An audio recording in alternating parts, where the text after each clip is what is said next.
Hi, and welcome to this installment of Frank and Mary here in Westborough. If you haven't seen this show before, my name is Art Bergeron. My day job is as an elder law attorney at Myrick O'Connell. There were 20 of us in Westborough.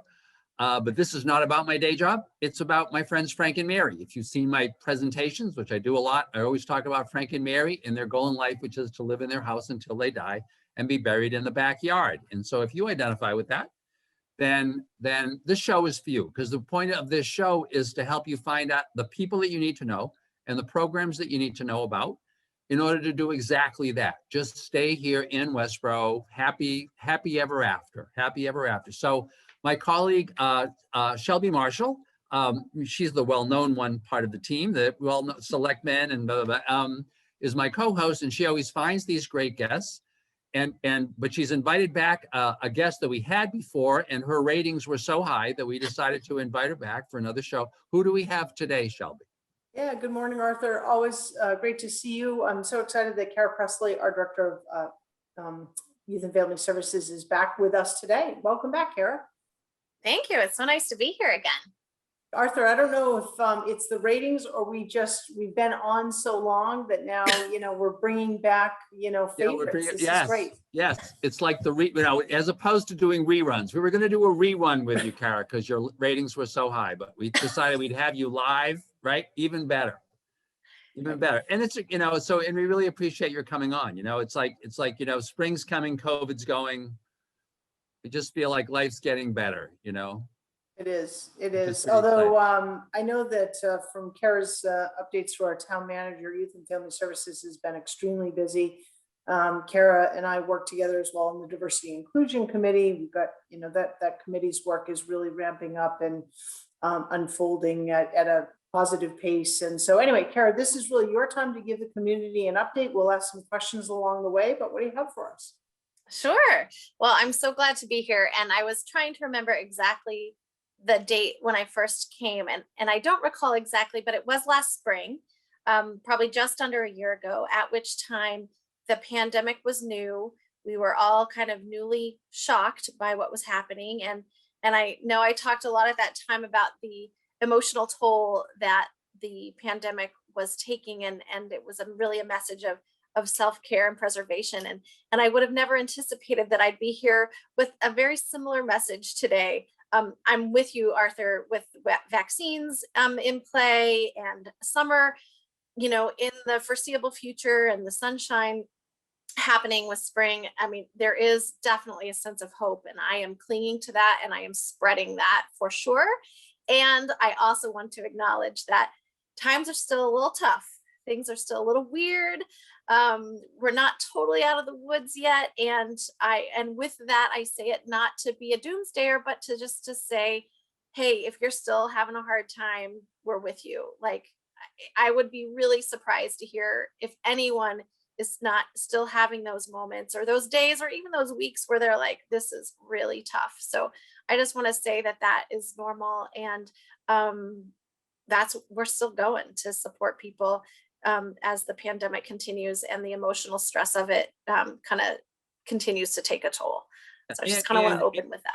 And I think it's a good point. And you got to still be careful. I know we have a wonderful person who works with me and does a lot of the marketing and stuff that I do, who was down with COVID last week. I mean, like badly down with it, one was having breathing problems and a little heart problem, a lot of, and she said she had gone to see her daughter. She thought the daughter was okay because the daughter was really being safe, but then the daughter got it too, Yeah. It's like, it's still around. And I keep telling clients, we're very close here. Just be careful. You don't want to be the one that they're saying next Christmas, oh, too bad about Auntie, she died, right at the end, that'd be terrible, right? Exactly. Really hard. Yeah. Exactly. So we kind of got to hang on and keep supporting each other to keep going. Yeah. Cara, as we sort of are in this hopeful space, but yet always the role of Youth and Family Services to support those who are in need in many ways. What are some of the things that you and your team department are focusing on? And I know you work collaboratively with many others. Sure. Well, one of the things I'm most excited to share about, and I think that this will be really concretely relevant to many of your viewers is a new program that we have started that we are calling Reach Out Westborough. This is a program that is funded thanks to a recently awarded grant from the Metro West Health Foundation. And the grant was awarded to programs like ours to work to build emotional resiliency in the face of COVID-19. So we have developed a program where we are creating short, simple virtual trainings for people in the Westborough community to teach folks about the signs and symptoms of mental health distress and what to do about it. That is the very short, in a nutshell version of what we're doing, but we're specifically targeting people who, according to research and data, have been shown to be at particular risk of negative mental health impacts because of the pandemic. Those folks include unpaid caregivers. It includes young adults. It includes essential workers, and it includes members of our Black and Indigenous and people of color communities, particularly those who are Black and Hispanic. And so we are designing these short trainings. We're contracting with mental health professionals to bring on, to provide these short trainings for free to members of the community. So I want to tell you about that now, because a lot of the folks watching this show may fall into one of those categories. I'm particularly thinking about unpaid caregivers. And in fact, that is the group we're focusing on right away. So we are just now starting to recruit people to attend our trainings. I will be sharing as part of this show. You'll get information about how to sign up for more information about this. But these are trainings for adult caregivers of elderly parents or family members. These are trainings for adults who are caring for partners or spouses or kids with chronic illness or special needs or who are differently abled. These are for volunteer caregivers. No one has to have had experience with mental health problems. No one has to have experience now with mental health distress. This is for people who are interested in understanding how this pandemic is taking a toll on our mental health. Understanding it so you can recognize in yourself when the distress you're feeling might be beyond the day-to-day stress that a lot of us have, to recognize in your neighbors, in your loved ones, and to be able to know, what do I do about it? If I see that someone's really struggling, what do I do?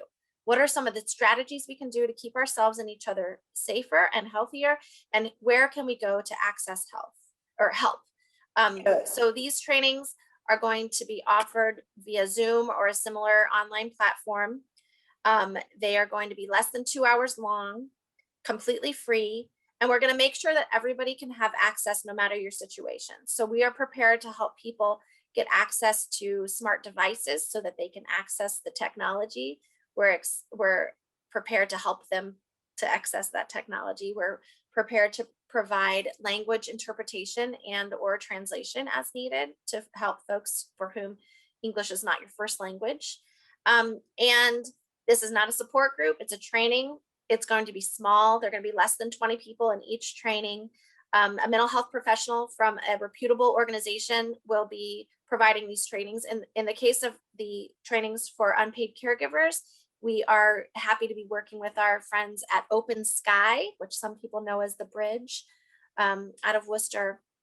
And they're going to be facilitating the training. And those of us at Youth and Family Services with our partners at Westborough Connects are going to be working with each and every individual person who wants to participate to give you information and get you set up. And it should be a very easy process. Cara, one of the things you hit on it a couple minutes ago, and I think it's so important for Frank and Mary and their friends to understand, is that I think when you're a caregiver of any type, but caring for an aging spouse or an otherwise able adult child, is that your norm, you become so accustomed to your norm. And that norm is often, if anyone else were to sort of step into those shoes, it would be it would be overwhelming in a matter of certainly days, maybe hours. And so I think you make a great point that and I would encourage Frank and Mary that regardless of whether you think you're, you know, stressed or in distress or whatever the right clinical term is, go to the training, right? It's an opportunity maybe to just listen, and maybe an opportunity to share based on, you know, whatever you're inclined to do during that training. But it's the type of stuff I think so many unpaid caregivers do not avail themselves of because they're caregiving, right? So this is free. You guys are going to make sure language is not an issue, right? And my understanding is there's interpretation services that will be available if closed caption is needed, et cetera, et cetera. You know, I encourage folks to, you know, you can't be a caregiver if you yourself are depleted. And we hear that all the time. And as Shelby says, because both Shelby and I we work with a lot of folks who are caregivers, you know, and so we see it, right? And even if you were okay, like before the pandemic, I think that's the reason for the grant from Metro West Health Foundation, is that this year has produced these unique stresses. So people that we thought were stressed before, and at least they could get out and they could see people and they could are now like, so I totally, as Shelby had said, you know, do this just to listen. And then once you finish listening, go look at yourself in the mirror and say to yourself, ooh, you know, am I really stressed?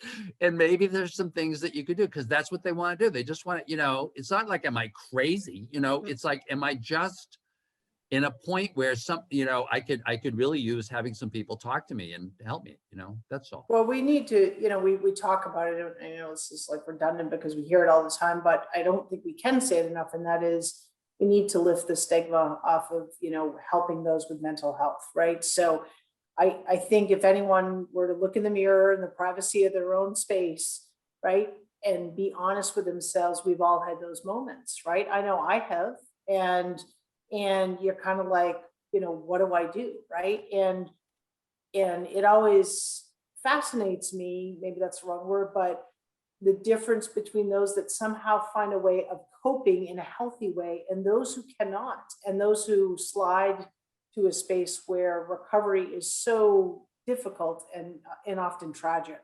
And so, you know, this free training, if, you know, maybe this training doesn't resonate with you, but I bet Frank or Mary know a neighbor, right, who would really benefit from this. So Cara, think we're going to put up some information. Yes. Aiden, our friend behind the scenes, is going to post some information. So you can contact Youth and Family Services to sign up, and it's as simple as that. Yes, absolutely. There are two ways to inquire about it.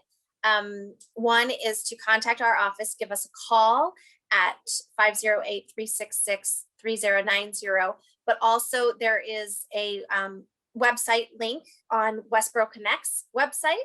And we will soon post that on ours as well, that you can sign up for more information. And once you sign up, we'll be in touch with you about the dates of the trainings and the specifics about how to connect. The dates are not set in concrete yet, but they are likely to be in about a month. And we are hoping to be able to accommodate as many people as sign up. We will be keeping the training small because we do recognize that this can be a sensitive topic. We don't want it to be too overwhelming. So we'll have less than 20 people in each training session. And we're hopeful that we'll be able to provide enough training sessions to anyone who is interested. And Arthur and Shelby, I almost feel like I don't need to be here because you just drove home the points I wanted to make, which is that we want to destigmatize talking about mental health. Mental health does not mean crazy. Mental illness does not mean crazy. Mental health disorder does not mean crazy. It means that we have been pushed past the point where we can cope on our own. And it doesn't mean there's anything wrong with you. We're all set up differently. Our circumstances create variables that cause some of us to be more distressed than others.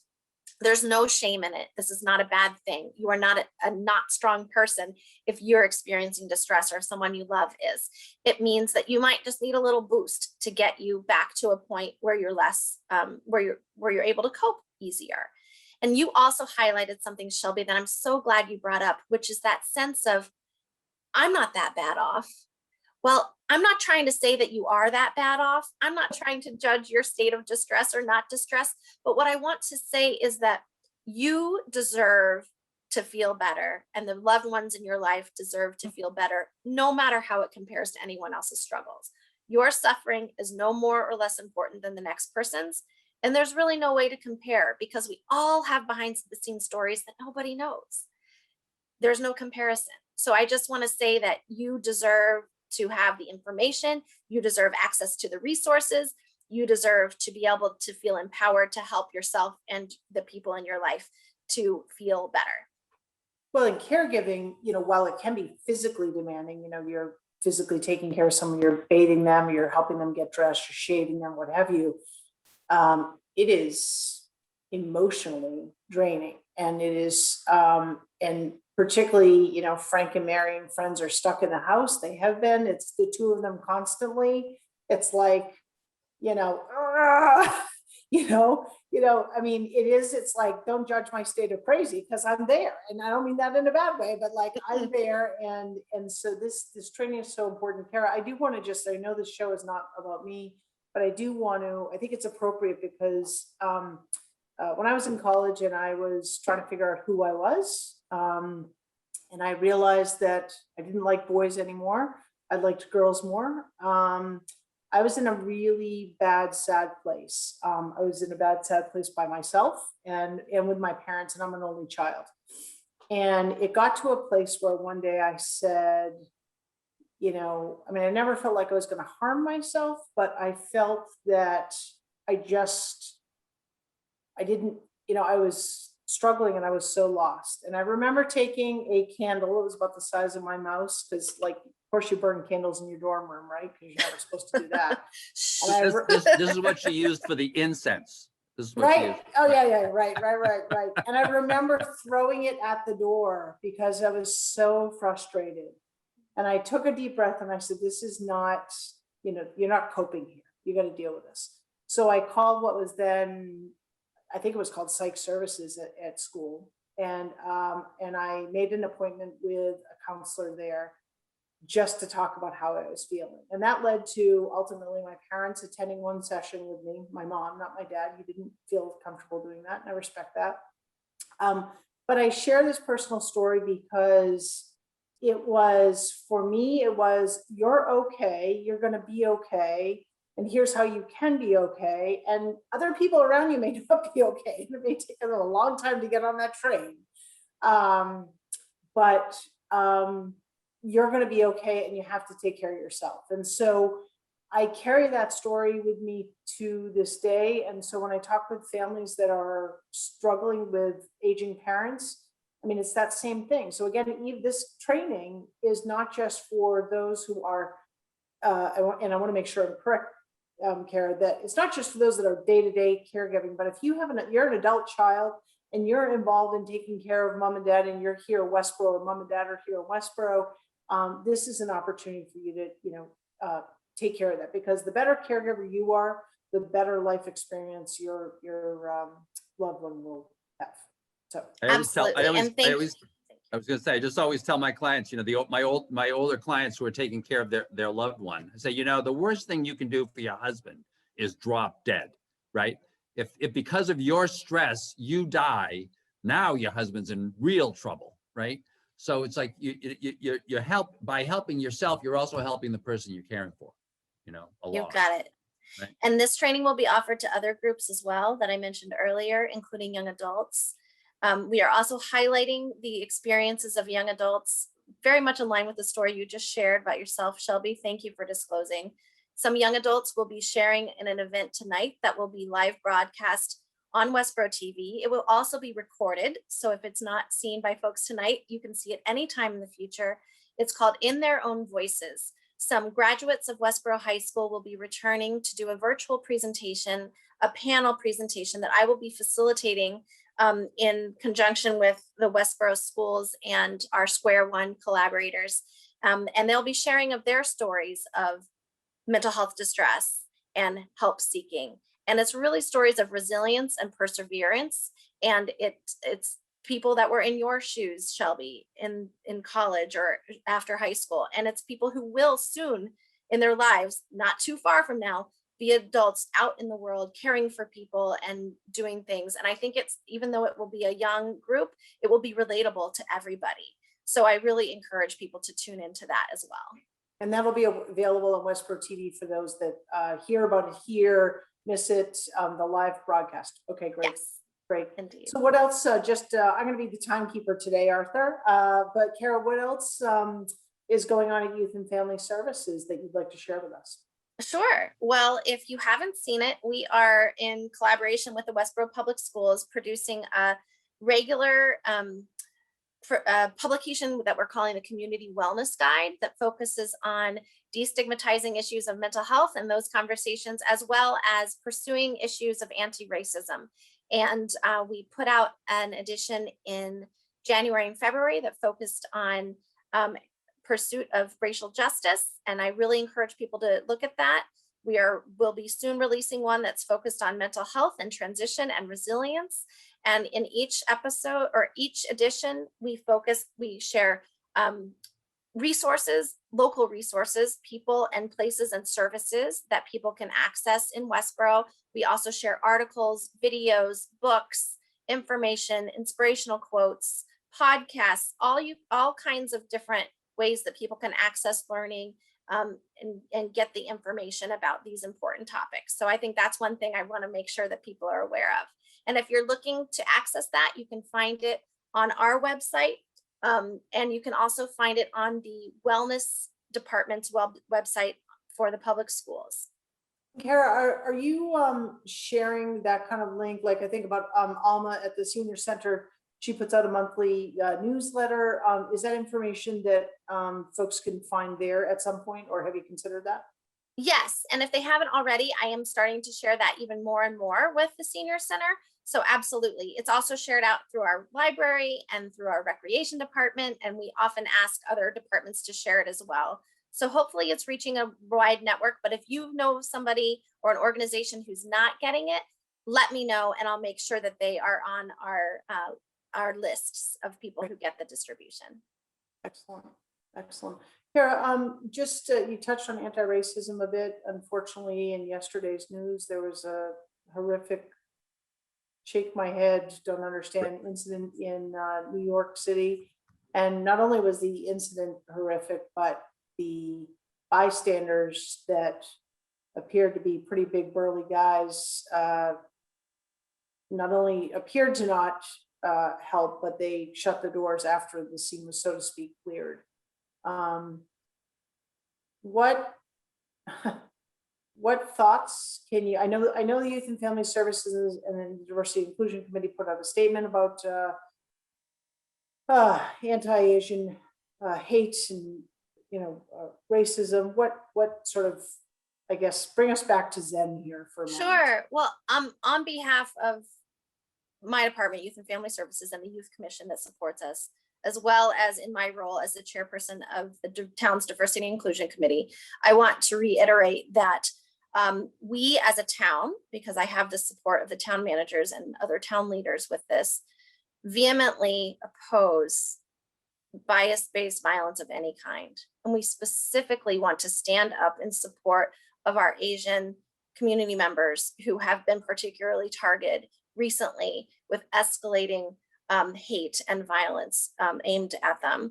And we want to work as tirelessly as possible to see that people in Westborough in particular feel safe, are safe, feel protected, and that we can really build awareness and make sure that this stuff is not happening in the shadows, with the whole goal of decreasing hate and harassment and violence in this community, and hopefully even further beyond. Yeah, and I would say to folks out there, when I saw that, I thought, God, back to like post 9/11 days, right? It was see something, say something, right? That's what, I think that's sort of when that came out. But, if, you see something happening, I fully understand some people aren't, capable for any number of reasons of interfering. And I wouldn't advocate for that because everyone has to make that very personal decision. But do something and call 911. Stand up for someone because you certainly would want that to be the case if you were, ever in harm's way. So. And I want to say that there are lots of ways that people can reach out for help, reach out to help others, and learn more about these issues. And the statement that we made between the Diversity and Inclusion Committee and the Youth and Family Services Department is available on the town's website and does include a list of resources to support the AAPI community to get help if you yourself or your loved ones are experiencing harassment or violence, and to just learn more information. So please do take a look at that statement for that further information. Because that's a very local issue. Prejudice is a really, really, you see it in these other places, but it happens in front of you. And it's like, we're all in this together. Prejudice towards somebody is prejudice toward everybody, I think it's a wonderful message. That's a wonderful. Yes. Yeah. Great point, Arthur. I like that. Prejudice towards somebody is prejudice toward everybody. Very It good. is. Now Shelby told me that I'm not the timekeeper. I'm going to remind Shelby at the end of the show, one of the purposes of the show is to keep folks, especially folks who are seniors and don't get a chance to get out, up on what's happening in town. So I just want to note that we have a few minutes, and Shelby, if you can just kind of talk to us about what's going on in Westborough and what's upcoming, Sure. that you think about as a select. Yeah, so one of the, actually next week on our show, we're going to flip the schedule a little from our regular scheduled programming, so to speak. And we'll have members of the Affordable Housing Trust on to talk about the COVID emergency rent assistance, or CERA program, that the trust has recently approved. The trust, working in coordination with the community fund, which I've been very involved in, and to fundraise money to help those who are at risk with housing. So the CERA team will be on to talk about what that is. They're launching a program using a vendor, if you will, to help with an application process to ultimately get money into the hands of rental assistance, into the hands of those who need it most here in Westborough. And so Alan Edinburgh and Kate Storm will be on next week to talk about that program. So it'll be really interesting. And I think I'll leave it at that at this point. Great. So Cara, I think your ratings are going to continue to be high. So I think Shelby's probably going to just remind yourself, if you start wanting more money for these appearances, Shelby's in charge of the purse strings, right? So we really, really appreciate it. We really appreciate it. I think what you're talking about just is so relevant to a ton of different kinds of folks in different situations right now, especially coming out of this horrendous year, right? So thank you so much for that. Shelby, as usual, thank you for coming up with these wonderful folks to really give folks who are at home watching a sense of the wonderful community they live in, a sense of the wonderful and kind of connected community they live in. So this is really special. So folks, thank you very much for watching. And we appreciate that. And once again, call Shelby if you've got any other folks that you want to see on this show. She's in control. And we'll look forward to seeing you on the next installment of Frank and Mary here in Westborough. Thank you.